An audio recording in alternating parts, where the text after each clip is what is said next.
mkati mwa nkhalango ina yake munali msampha omwe unacheredwa mwasimpo koma opsa zedi. Osaka yemwe anachera msampha umenewu anatenga chigoba cha kokonati nkuchidula pakati ndi kuyika kaboka kang'ono pakati pakepa. Kaboka nali kakang'ono kongokwanira mkono chabe wa nyani. Kenako anatenga kamba ndi mtedza ndi kuyika mkati mwa chigobamo. Msampha wakwana iye ananyamuka nkumapita. Patangodusa kanthawi pang'ono nyani wina wanjala ali ndamva mtedza umu sanga ndipusise akuona ngati ndine kape ndi utengamo ine mtedza onse umu. Analowesa mkono pakaboka kang'ono kaja ndi kutapa mtedza kudzaza dzanja lake. Atuluse mkono osakwana nsopa bowo paja sinanga wafumbata zinthu mu mkonomo. Mkono opanda kanthu unalowamo mosavuta koma kamba ka mkono odzadzawo unakanika kuti utuluke. Apanyani anayamba kuda nkhawa, anayesa kukoka kwambiribe komabe mkono suzatulukabe ayi.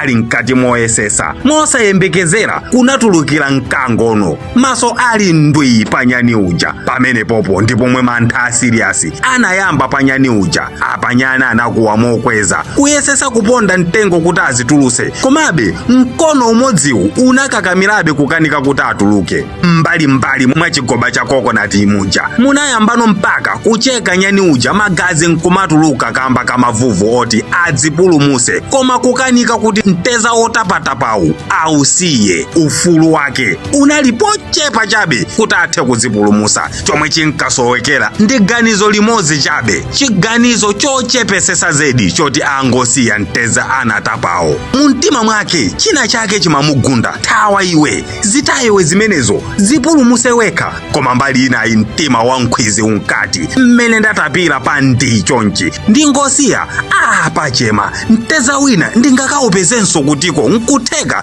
bora ndingolimbikira kuzitulusamo. 2 seconds ina iliyonse imfa inkamuyandikira. Mkango unafika pafupi kwambiri koma eti mtedza osausiya ndipo mosachedwesa mkango unalumpha chilichonse cha nyani nkuthera pomwepo. Ndipo pati yododometsa kwambiri even nyaniyo ataphedwamo mkono ofumbata mtedzawu unalibe chifumbatireni osagwetsa olo mtedza umozi ayi.